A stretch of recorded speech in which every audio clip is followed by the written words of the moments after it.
नमामि श्याम सुंदरम नमामि ज्ञान मंदिरम नमामि विश्वव्यापकम नमामि धर्मथापकम नमामि देवरंजनम नमामि गर्भगंजनम नमामि सौख्यदायकम नमामि लोकनायकम। गरुड़ सवारी छोड़ी गज की पुकारों पर और जनता की टेरों पर जान की बिसारी है। भनत विनीति भूले रीत नीति बल द्वारे और सबरी के बेर बने त्यों ही रुचिकारी है। छाछ पे नचाते नाच छोरी और छोरे जिन्हीं उलझे ही उन्हीं में जो विश्व अधिकारी हैं। जानने वाले हो तो जान जाए इतने में अरे कृष्ण भगवान भक्ति भाव के भिखारी हैं। उपस्थित समृद्ध आदर के योग्य हमारे बुजुर्गों, प्यार करने योग्य बख्शो, मातृशक्ति, आज हम राठौर कैसेट के माध्यम से योगी राज भगवान श्री कृष्ण का वृंदावन से मथुरा गमन किस तरह से हुआ और किस तरह भगवान कन्हैया मथुरा पहुंचकर कंस का वध करते हैं, ये मथुरा गमन की पावन गाथा हम राठौर कैसेट के माध्यम में गा रहे हैं। तो आ जाइए भक्तों, दो पंक्तियां परब्रह्म परमात्मा के साक्षात अवतार भगवान श्री कृष्ण के कदमों में प्रस्तुत हैं कि नैनो बस जाकर समारोह उन मन मोहन के चरणों में।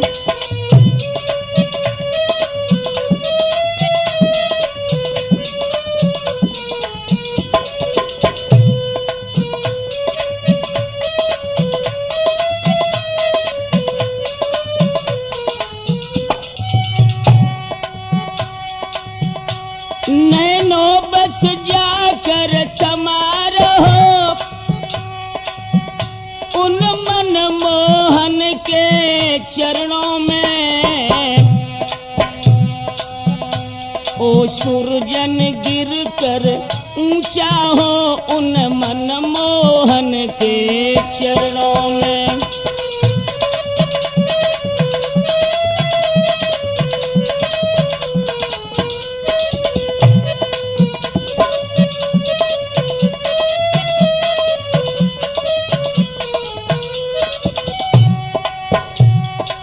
सुनता हूं भगवान कि आप जब मोर मुकुट पहन करके वृंदावन की कुंजों में निकलते थे, वो मनहारी मूर्ति आपकी कैसी थी? वह मोर मुकुट सावरी भवन वो अलक झलक घुंघराली है।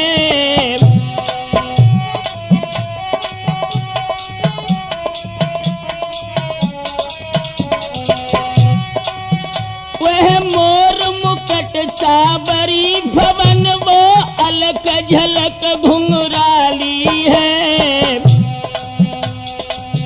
फेरान ललित पीतंबर की उन मन मोहन के चरणों में।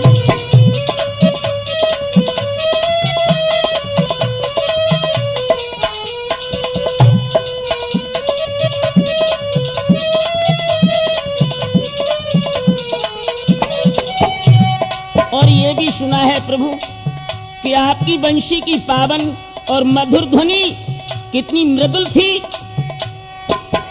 वो कटित कलित काछनी कसे मुरलीधर अधर बजाते ही।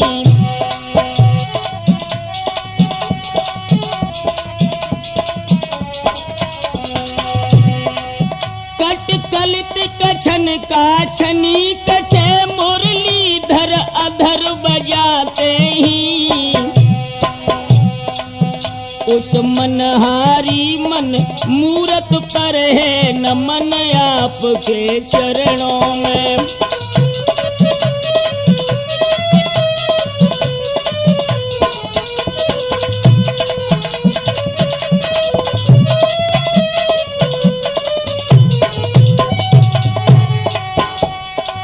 नैनो बस जाकर समा रहो उन मनमोहन के चरणों में। ओ सुरजन गिर कर ऊंचा हो उन मनमोहन के चरणों में।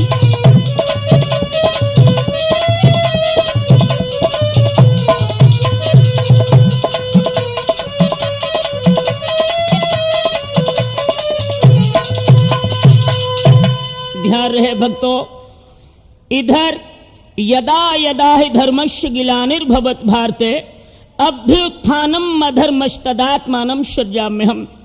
जब जब इस आर्यावर्त भारत भूखंड की पवित्र धरती पर धर्म का हिरास हुआ और अधर्मी आता अधिक बढ़ गए, तब तब श्रीहरि ने किसी न किसी रूप में अवतार लेकर के इस पवित्र देश की धरती को अत्याचारों से मुक्त किया। दोस्तों, द्वापर युग के अंतिम चरण में जब महाराज कंस के अत्याचारों से सारा भारतवर्ष बेचैन था, उधर 16 कला से भगवान कन्हैया ब्रज में अवतार ले चुके हैं। राजा कंस जिस दैत्य को भेजता है प्रभु उसे जिंदा नहीं छोड़ते हैं। और दोस्तों, ये भी याद रहे कि ज्यों ज्यों यादव चंद्र का हुआ चंद्र चौचंद्र, त्यों त्यों खलमत मंद का हुआ सितारा मंद। जैसे जैसे भगवान कन्हैया के जीवन का चांद शुक्ल पक्ष के पूर्णिमा की ओर बढ़ रहा है, वैसे ही वैसे राजा कंस के हृदय का सितारा मलिन पड़ रहा है। एक दिन देव ऋषि नारद का पदार्पण जब महाराज कंस की सभा में हुआ, तो कंस राज ने देव ऋषि नारद का स्वागत किया कि आइए देव ऋषि नारद, शैले शैले न मारिक्यम मोक्तिकम न गजे गजे, साधवो नहीं सर्वत्र चंदनम न बने बने। आप जैसे संत का दर्शन बड़ी तकदीर बस होता है। आओ प्रभु आसन ग्रहण करो। जब नारद जी आसन पर बैठ गए तो पूछने लगे कि कहो महाराज कंस, श्री कृष्ण के विषय में तुम्हारा विचार क्या है? तो कंसराज ने कहा कि हे देव ऋषि, समझ में नहीं आता कि नंद राय के बच्चों ने हमारी रातों रात की नींद हराम कर दी। मैंने बड़े बड़े बहादुर दानव भेजे, लेकिन कोई भी आज तक वृंदावन से जिंदा लौट के नहीं आया। इन नंद राय के पुत्रों को हम कैसे मरवाएं, ये बात हमारी समझ में नहीं आती। तो भक्तों, उसी वक्त देव ऋषि नारद ने जिस बात के ऊपर पर्दा पड़ा था उसे उठाया और कहा कि राजन, तुम अभी तक गुमराह रहे। क्यों?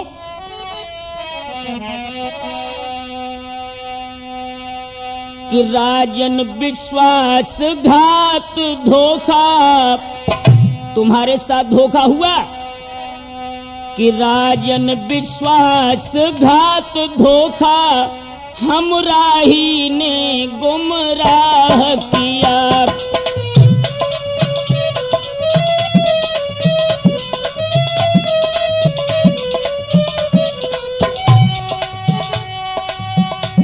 राजन विश्वासघात धोखा,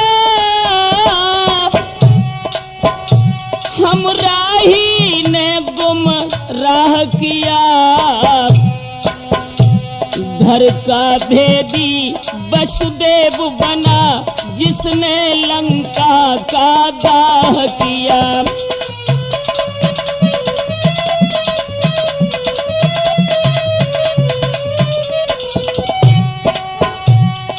और बोले ही देव ऋषि, राजन ये है षड्यंत्र घोर, जो तेरे सिर पर बीता है। दरअसल तेरे बहनोई के कारण दुश्मन तेरा जीता है।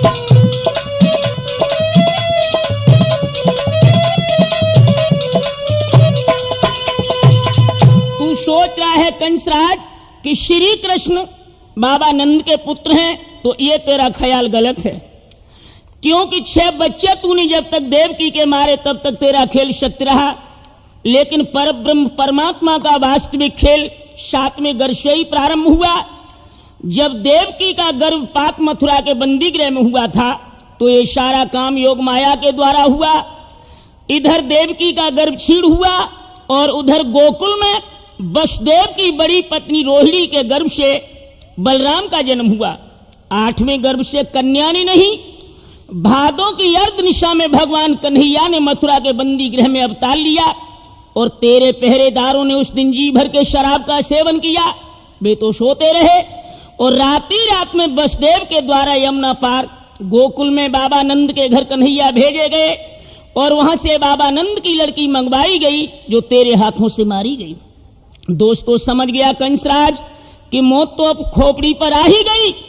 सरदारों को आदेश देकर के भक्त वसुदेव को जब राज्यसभा में बुलाया और आंखों में खून के कतरे लेकर के महाराज कंस अपने रिश्तेदार वसुदेव से बोला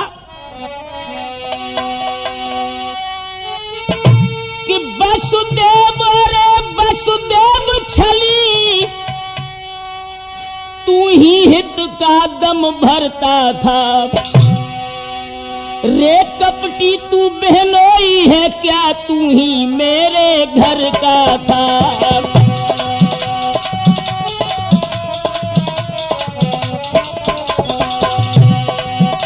थोड़ा सा लालच दे करके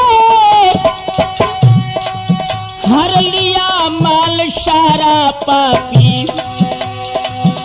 हाँ सौगंधे खा खा कर मुझको मिलकर मारा पापी।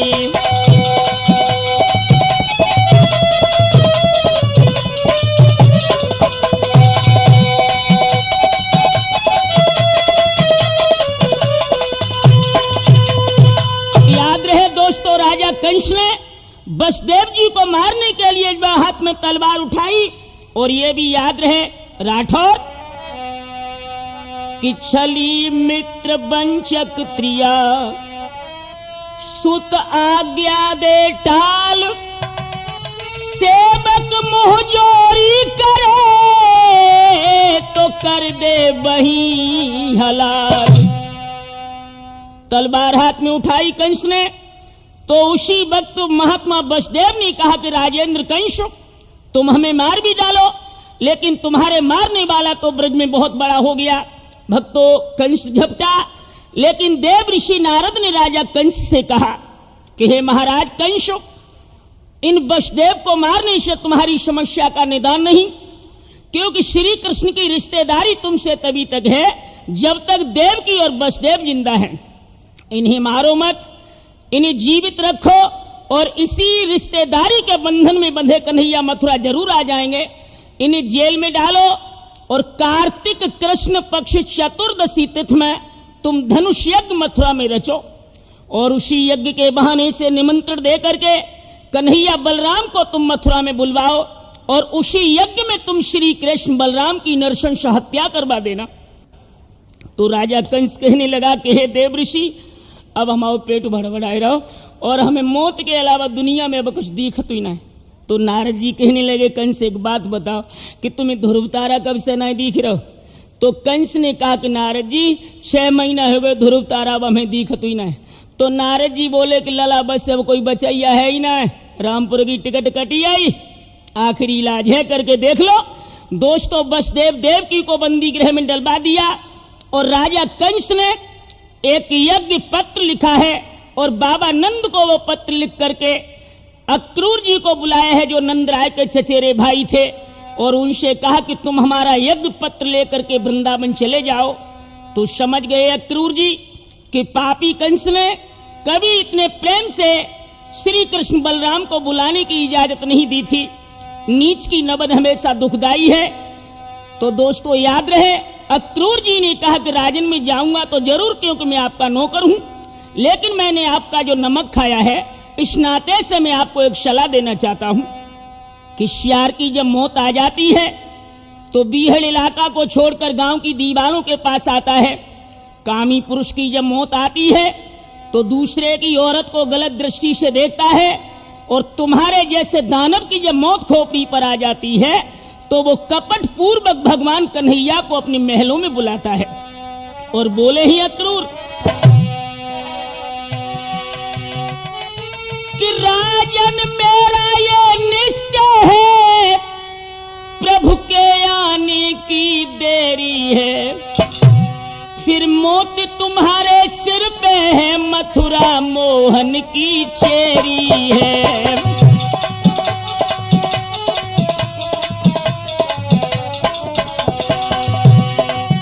अरे मौत तुम्हारे जो सिर पे है, मथुरा मोहन की चेरी है, फिर मौत तुम्हारे सिर पे है, मथुरा मोहन की चेरी है।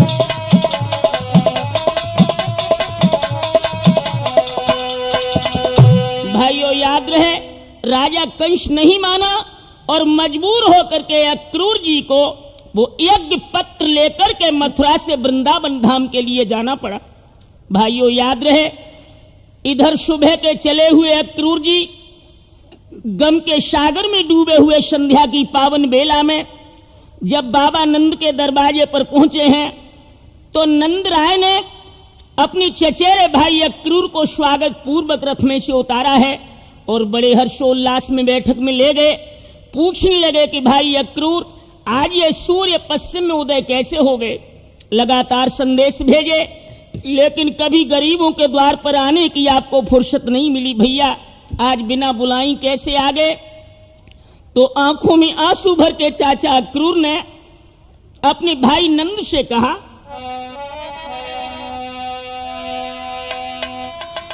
अरे कंस राजनी न्यू तो दे वृंदावन हमें पठाओ। भैया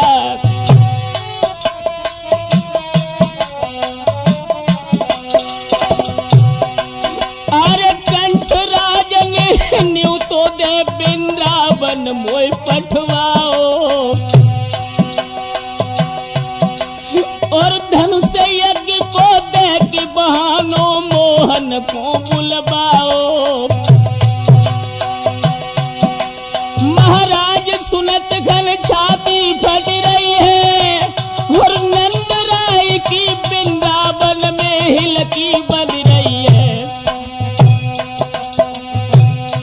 भैया घुटवन में सर देखी नंद महलन में रोबत है, यारो पेट पकड़ के बाबा आंगन में रोबत हैं। भैया पेट पकड़ के नंद राय आंगन में रोबत हैं।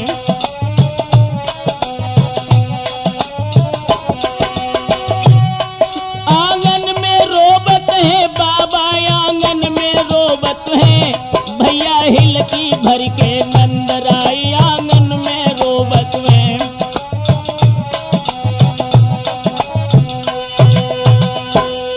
नौजवान साथियों, जब बाबा नंद ने ये सुना कि अक्रूर जी श्री कृष्ण और बलराम को लेने के लिए मथुरा धाम से आए हैं, तो आंखों में आंसू भर करके बाबा नंद पेट को पकड़ के धरती पर बैठ गए और बोले हैं कि हे भाई अक्रूर, बड़ा सुंदर होता कि इस खबर से तुम हमें मौत की खबर दे देते।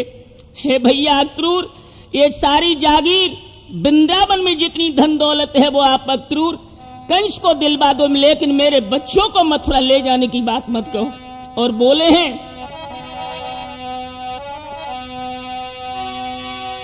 कि ये राजपाटी और धन दौलत सबरी जागीर तुम्हारी है।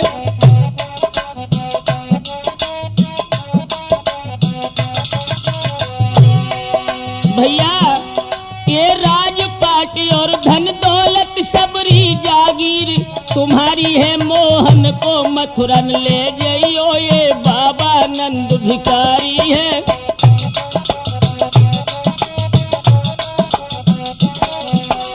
और शायद आप नहीं जानते अक्रूर, अरे बिन मोहन के बोझ सुदाई और बिलख बिलख मर जावेगी। अरे ज्यों बछड़ा बिन गाय बदुखिया दिल में चैन न लावेगी।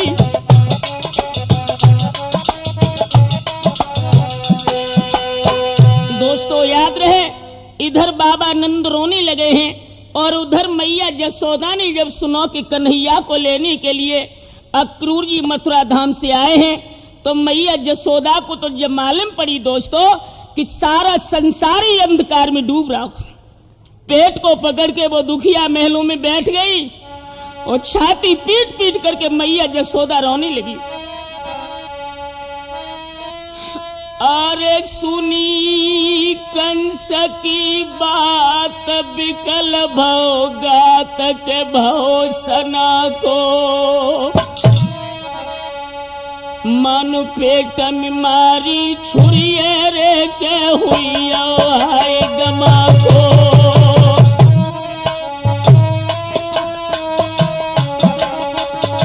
दुखिया रोने लगी है पेट को पकड़ के मैया जसोदा। अरे रोई रोई मैया कहे गगन जल बहे, दुख की ढेरी दुख की ढेरी दुख की ढेरी, मुझसे रूठी रहे जगदीश रे नजर लई सुरजन फेरी, मुझसे रूठी रहे जगदीश रे नजर लई सुरजन फेरी।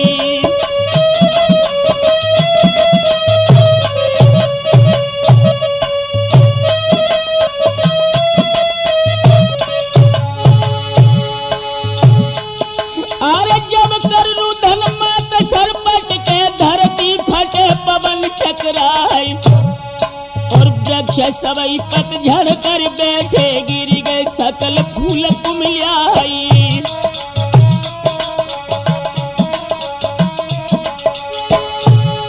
और बाल पेश के मित्र सने ही सबई रहे पछाड़ी खाई, और शोक सिंधु नगरी में उमगो गम की बही एक कदम धारी।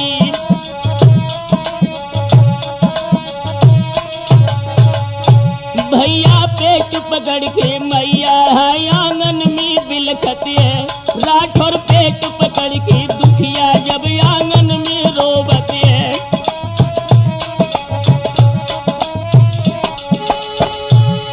आंगन में रोवत है जसोदा, आंगन में रोवत है, हाय हाय पेट पकड़ के दुखिया जब आंगन में रोवत है। मेरे नौजवान साथियों, इधर मैया जसोदा रोहिणी और वृंदावन के सभी भक्तों में हलचल मच गई कि कन्हैया को लेने अक्रूर आए हैं। यदि कान्हा वृंदावन से मथुरा को जाएगा तो राजा कंस उन्हें जिंदा ना छोड़ेगा।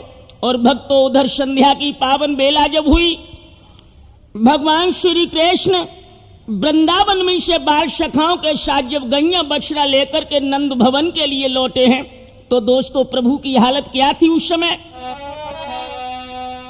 कि धूल भरे अति शोभित श्याम जी तैसी बनी सिर सुंदर छोटी।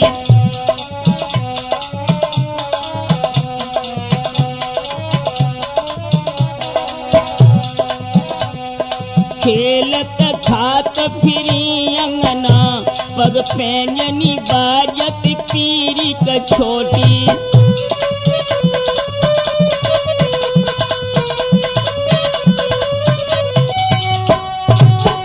मकराकृत काकुल कपोलन पे,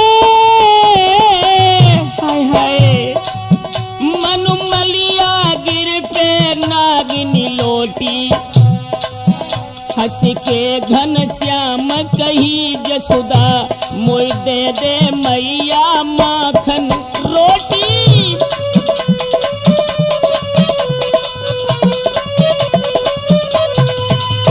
दोस्तों, इधर प्रभु अपनी ग्वालों के साथ में लौट करके जब आए हैं नंद भवन में, मैया जसोदा से माखन की मिश्री की मांग करने लगे हैं।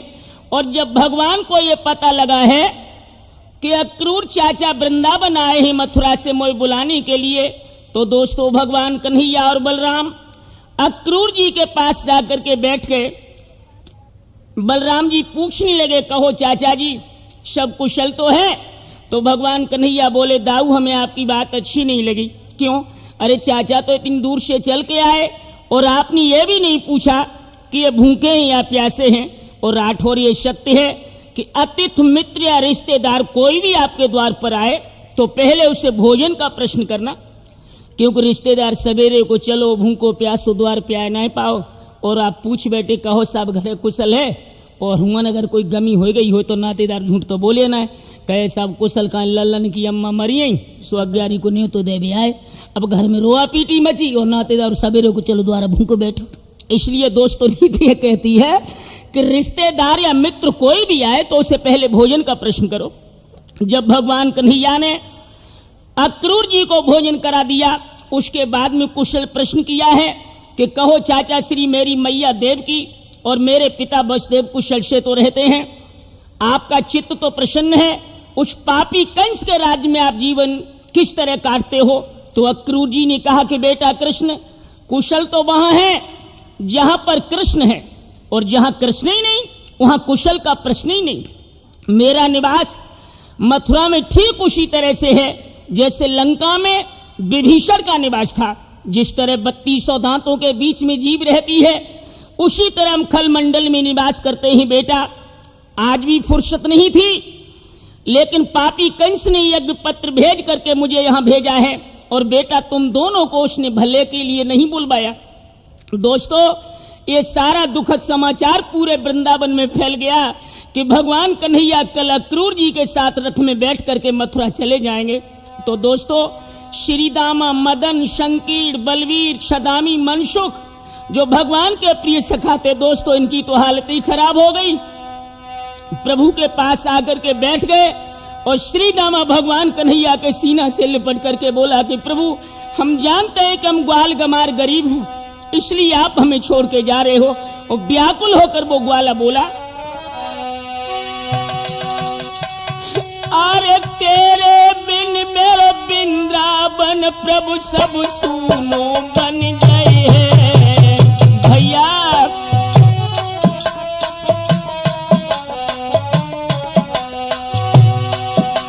यमुना तट के काली देह पे अब खो जाए खेल रचे है। महाराज हमारे उठत पेट में आग, और बिना तुम्हारे वृंदावन को गुल हुई जाए चिराग। मोहन तेरे बिन मेरे वृंदावन में आग सी लग जाए, कान्हा तेरे बिन मेरे वृंदावन में आग सी लग जाए। मोहन तेरे बिन जा वृंदावन में आग सी लग जाए।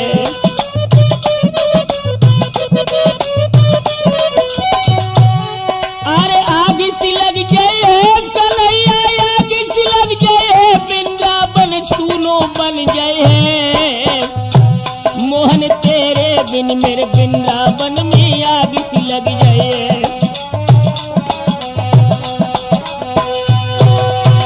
भक्तों याद रहे भगवान कन्हैया के पास में सभी बैठे ग्वाला रो रहे हैं। उधर भगवान ने कहा कि मित्र मेरा भी जी नहीं चाहता कि मैं तुम्हें छोड़ के चला जाऊं, लेकिन अगर मैं न गया तो मामा जी नाराज हो जाएंगे और वो अपने वृंदावन के सभी भक्तों को मथुरा के बंदी गृह में डलवा देंगे, इसलिए हमारा जाना परम आवश्यक है। इस तरह भगवान कन्हैया अपने ग्वालों को समझा रहे हैं कि मित्र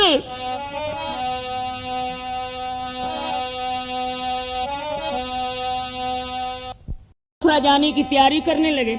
दोस्तों उधर भगवान के विशुद्ध प्रेम की दीवानी गोपियों को जब ये पता लगा कन्हैया आज वृंदावन छोड़ के जा रहे हैं, तो दोस्तों उन प्रेम की बिरहड़ी दीवानियों की हालत क्या थी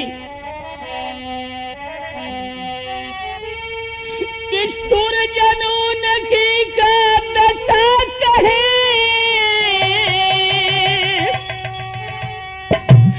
जो प्रेम बिरह की मारी है। मुखड़ा से आगे बरस रही है, आँखन से आंसू जारी है।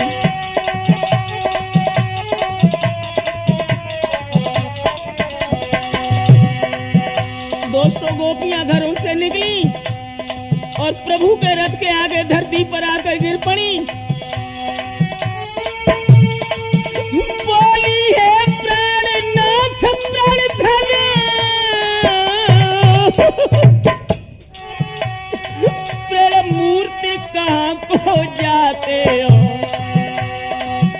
ब्रज के मल्ला हाथ देखे नैया मझधार डुबाते हो।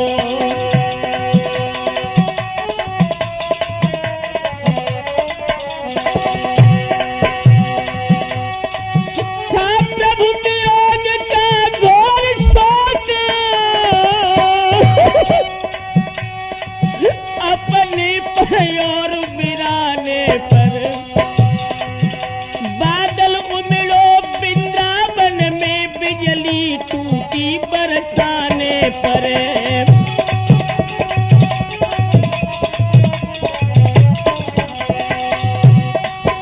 बादल उमड़ो वृंदावन में, अरे दैया बिजली टूटी बरसाने पर। बादल उमड़ो वृंदावन में, बिजली टूटी बरसाने पर।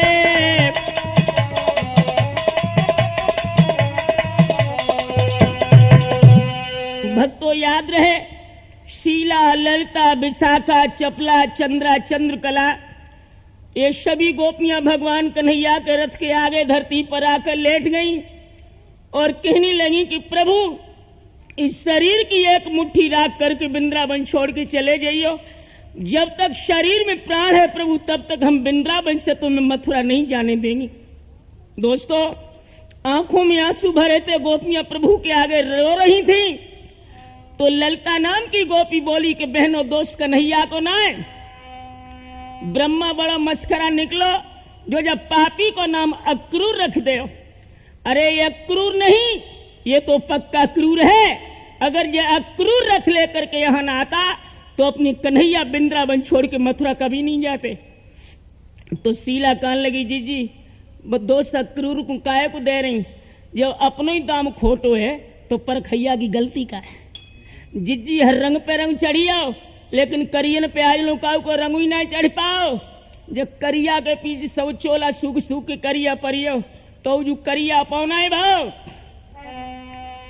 भगवान कन्हैया कहने लगे, गोपियों तुम तो तिल का पहाड़ बना रही हो, मैं सदा के लिए वृंदावन धाम ना छोड़ रहे हो।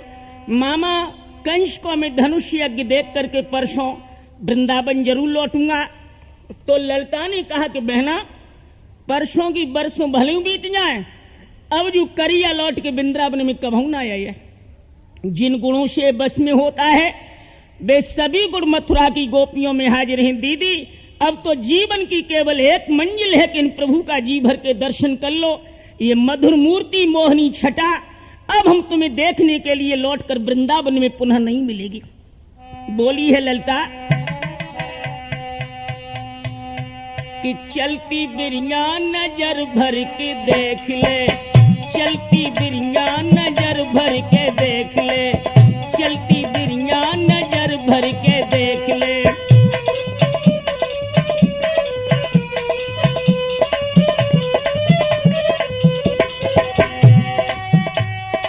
नाजे गोरे नाजे काले, नाजे गोरे नाजे काले, नाजे काले,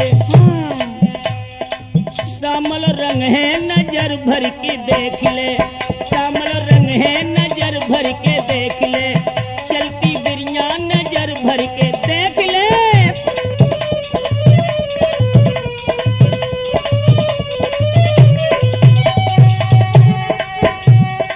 गोपी ग्वाल सब रोबत ठाड़े,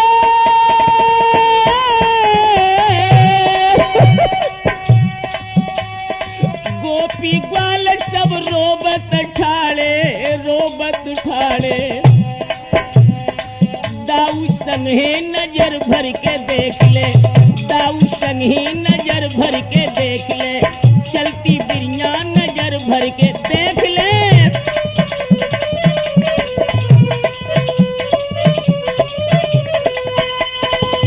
भक्तों याद रहे, सभी गोपियां भगवान के रथ के आगे कोई धरती पर पड़ी है। किसी ने प्रभु के पीतम्बर को पकड़ लिया, किसी ने रथ के घोड़ों की लगाम को जकड़ लिया, भगवान को आगे नहीं जाने दे रही।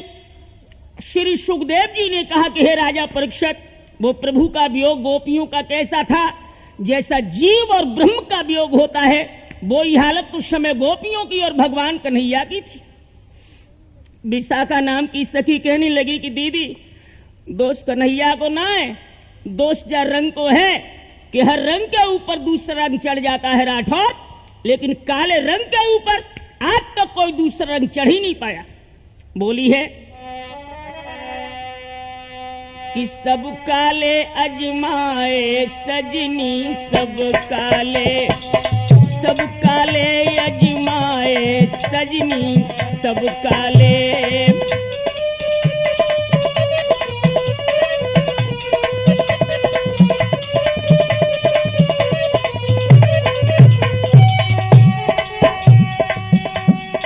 कोयल के सुत कागा पाले।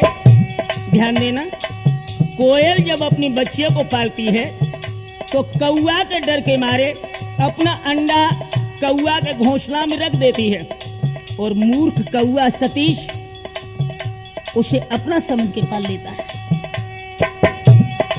कोयल के सुत कागा पाले, प्यार दो भरपूर,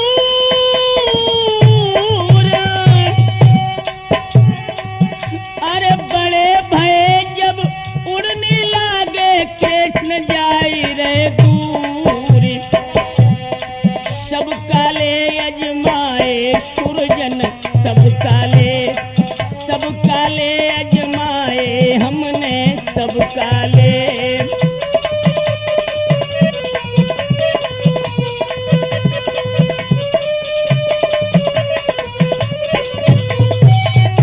और पुनः एक नजर फिर दे काले रंग पर। कालो भ्रमर बशत बगिया में, अरे फूलन भ्रमर रे,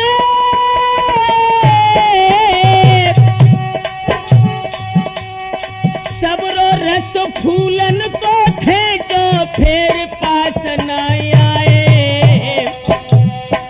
सब काले अजमाए सजनी, सब काले अजमाए हमने सब काले।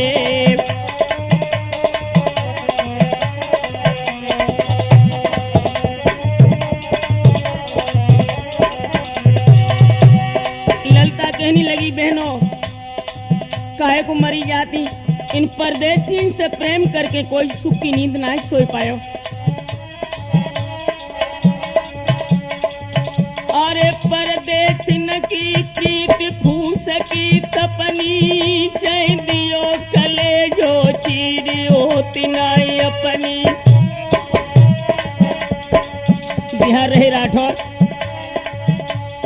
परदेसी की प्रीत फूस की तपनी, चैन दियो कले जो चीरियो तिनाई अपनी। असमी अनुराग की मूरत सो, सनुराग के रंग विराग भयो। कि नशो कहिए मन की बतियां, मन की न भई मन दाग भयो।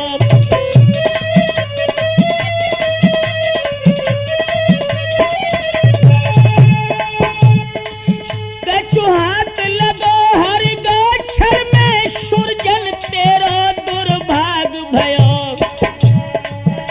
कहबे में हंसी सुनबे में हंसी, सपने सो बहन प्यार भयो।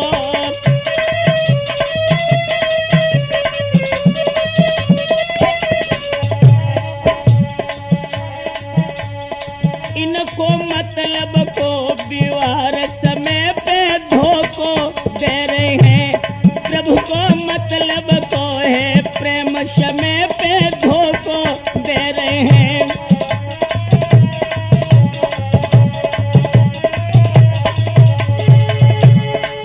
अरे धोखो दे रहे हैं कन्हैया, धोखो दे रहे हैं। इनको मतलब को है प्रेम समय पे धोखो दे रहे हैं।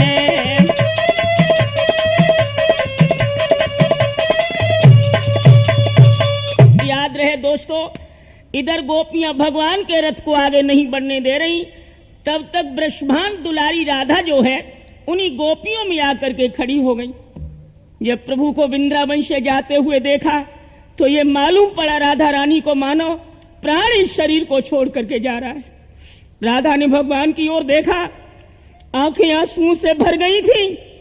प्रभु की ओर देख करके अपने नेत्रों से राधा रानी खड़े होकर के रोने लगी और कहने लगी कि प्रभु आप वही कृष्ण हैं जो कहते थे कि राधे तुम्हारे बिना वृंदावन सूना लगता है, लेकिन आज ये भी नहीं बताया भगवान कि मैं तुम्हें छोड़ करके वृंदावन से मथुरा जा रहा हूं। हे कन्हैया, मैंने सोचा था क्या और आप निकले क्या। श्याम दिल के कन्हैया दिल के बड़े ही कठोर निकले, चोरा चोरी चल दिए बड़े चोर निकले, चोरा चोरी चल दिए बड़े चोर निकले, चोरा चोरी चल दिए बड़े चोर निकले।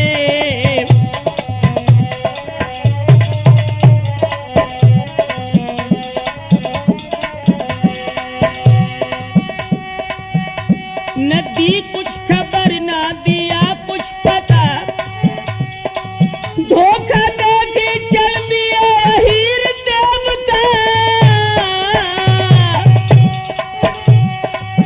आप छलियन के बड़े शर्मोर निकले, चोरा चोरी चल दिए बड़े चोर निकले, चोरा चोरी चल दिए बड़े चोर निकले।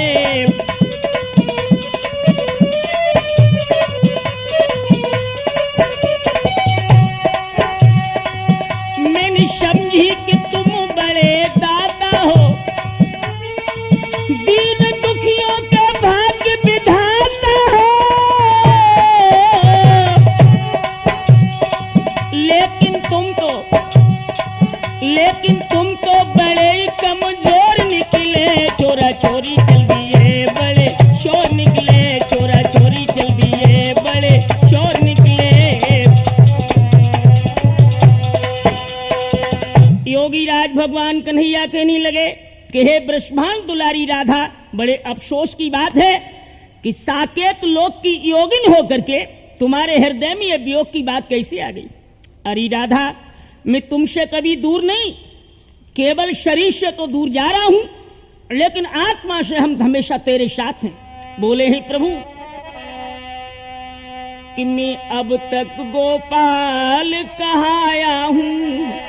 राधे, मैं अब तक गोपाल कहाँ आया हूं, फिर भी गोपाल कहाँ आऊंगा।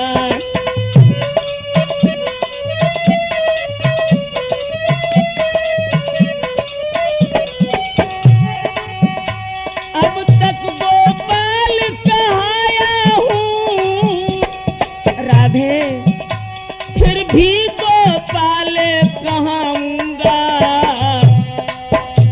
जब टेरोगी तुम ध्यान लगा तो यमुना तट मिल जाऊंगा।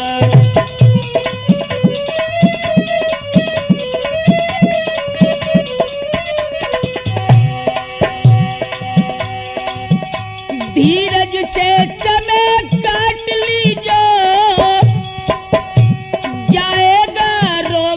कभी न कभी यदि प्रेम रहो ऐसो ही तो फिर दर्शन हो कभी न कभी।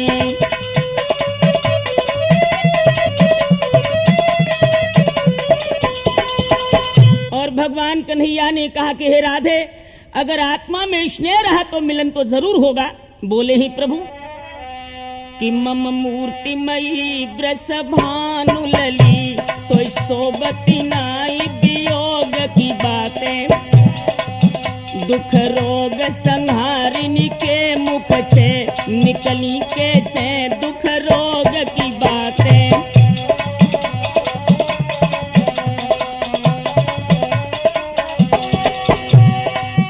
तेरो नाम जपे भव भोग कटे,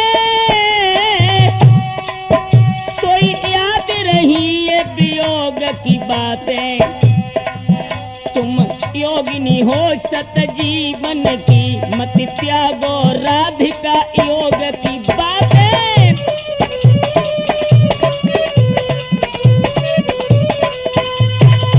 भगवान श्री कृष्ण ने कहा कि हे राधे, तुम साकेत लोक की योगिनी हो, लेकिन मृत्यु लोक के मानव के स्त्री की तरह तुम्हारे हृदय में वियोग की बात जो आ रही है वो तुम्हें शोभा नहीं दे रहा।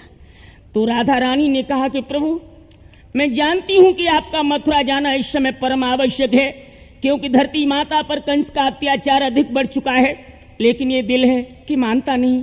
प्रभु, आखिरी एक निवेदन मेरा आपसे है, मैं तुम्हें मथुरा जाने से रोक नहीं रही, लेकिन भगवान एक निवेदन मेरा जरूर स्वीकार कर लेना। भगवान कन्हैया ने कहा कि कहो राधे, क्या प्रार्थना है तुम्हारी? तो राधा रानी बोली कि वहां ज्ञान ध्यान धारी पंडित अनेक रहे, और हियन ग्वाल गोप हम गोपियां गमारी हैं। यहाँ घास फूस मई झोपड़ियन को रहबो है, और हुनून अमीरन की महल और अटारी है। यहाँ साग पातु बने इन गोपिन के हाथन से, और वहाँ सुघर व्यंजन बनावे सुंदर नारी है। रहियो बिहारी मन लागे तुम्हारो जहां, हमें भूल मत जइयो हम प्रेम की पुजारी हैं। राधा रानी ने कहा कि प्रभु, उन वृंदावन के भक्तों की याद न बिसार दियो, मथुरा की अमीरी में फंस गए। इतनी कहकर के राधा जी रोती हुई गोपियों को लेकर भगवान के रथ के आगे से दूर हट गई और कहा कि बहनों, प्रभु को वृंदावन से जाने दो।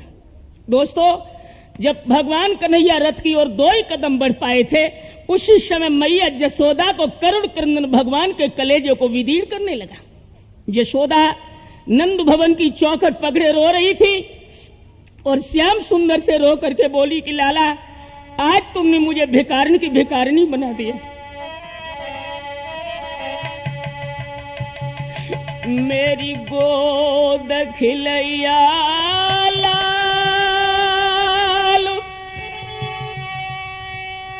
मुसीबत कौन पाप से आई रे। व्याकुल हो गई यशोदा, व्याकुल हो गई।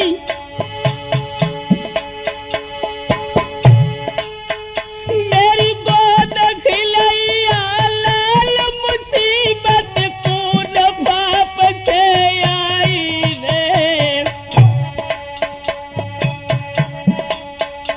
और ले मोहन को गोद यशोदा गैया सी बिलखाई रे।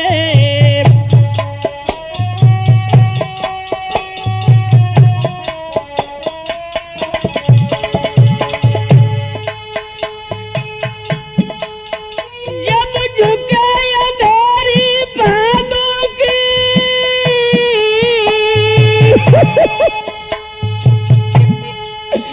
शादी से किन्हीं लगाऊंगी,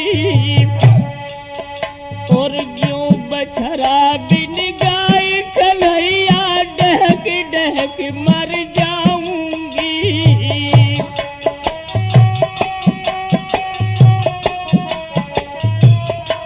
दोस्तों, कैसा वियोग था भगवान कन्हैया का और मैया का। छाती से लगाए प्रभु को रो रही थी नंद भवन के द्वार पर। अरे तेरे बिन अब वृंदावन में,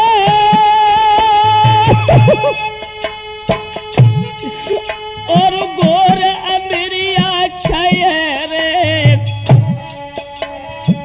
को रूठे मेरे आंगन में, अब तीन कुछ कुमर मनाई है रे।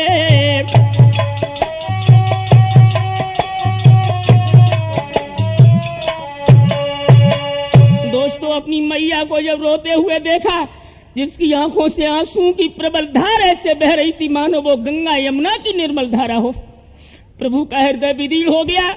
और भगवान कन्हैया अपनी मैया जसोदा के पैर पकड़ के बोले कि हे माता, मेरा ऋण सारे विश्व के ऊपर है, लेकिन माता तेरा ऋण मेरे ऊपर है। मैं सारे विश्व की दौलत लाकर तेरे कदमों में रखूं जशोदा मैया, तो भी हम तेरे ऋण से इस जीवन में उद्धार नहीं हो पाएंगे। मैया तुझे है समझ लिए कि जिस व्यक्ति के ऊपर कर्ज अधिक बढ़ जाता है और जब बेचारा कर्ज चुकाने में असमर्थ हो जाता है तो कर्ज के डर के मारे रात ही रात में गांव को छोड़कर परदेश भाग जाता है। मैया तेरा कर्ज मैं चुका नहीं पाऊंगा। और बोले ही प्रभु कि मेरे कारण तुमने मैया और जितने कष्ट उठाए हैं उनको कहने में हम तो क्या शारदा शेष सब चाहे हैं।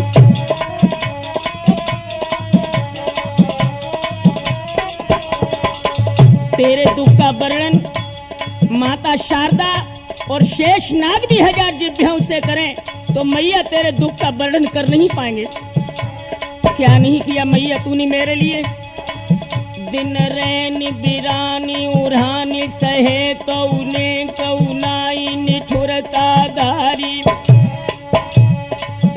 मेरी हट हेती अनेक सही हटती कहीं पर ही अनेह नारी।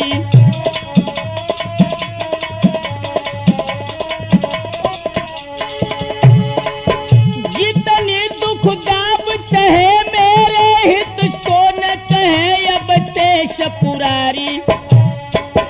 100 जन्म धरे तो नाई मिले हम 100 लड़का तुम सी महतारी।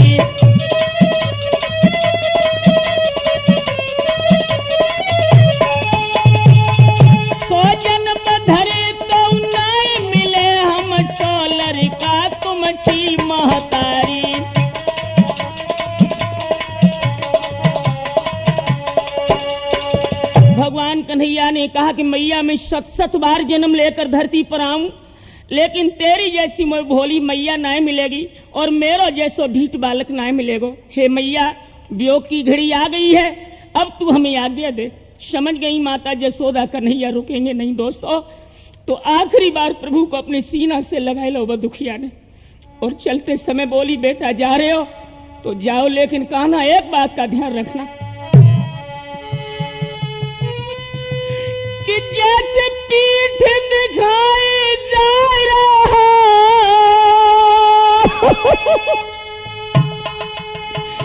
तैसे जा मुख को दिखलइयो।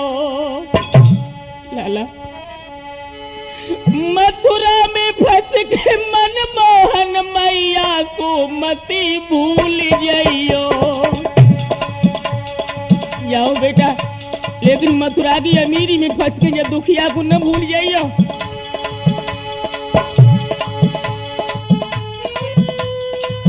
मन समझाए चले हमें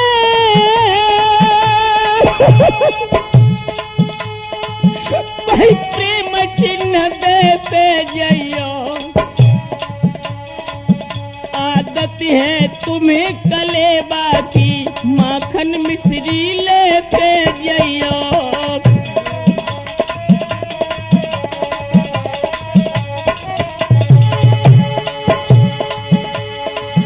आदत है तुम्हें कलेबा की माखन मिश्री लेते जाइयो।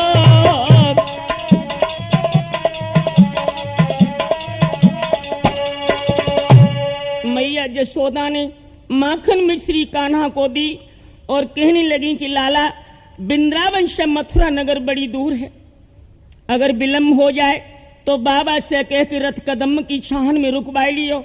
माखन मिश्री को भोग लगाए लाला तुम मथुरा नगर जाइयो और जैसे ही कंस का धनुष यज्ञ पूरा हो जाए वैसे ही तुम लौट के वृंदावन धाम चले आइयो। दोस्तों प्रभु मैया जशोदा से मिलकर के जब रथ की ओर बढ़े हैं, कन्हैया जब रथ में बैठ गए और अक्रूर जी से कहा कि चाचा जी अब वृंदावन का दर्द हमसे असहनीय हो गया, अब रथ को आप मथुरा के पथ पर आगे बढ़ाएं। भक्तों जैसे ही रथ आगे बढ़ा तो गोपियों को यह मालूम पड़ा मानो प्राण शरीर को छोड़ के निकल गया। गोपी मंडल रोकर बोला, गोपिका बिहारी कहाँ चले? मैया जसुदा चीखने लगी, मेरे कुंवर हजारी कहाँ चले?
इधर प्रभु वृंदावन से चल दिए हैं और भक्तों इससे अग्रम कथा राठौर कैसेट के माध्यम से ही पुनः हमारी ईश्वर शैली में सुनेंगे कि भगवान कन्हैया किस तरह मथुरा पहुंचकर राजा कंस का वध करते हैं। बड़ा सुंदर दास्तान हम पेश अग्रम कथा में करेंगे कैसेट के द्वारा।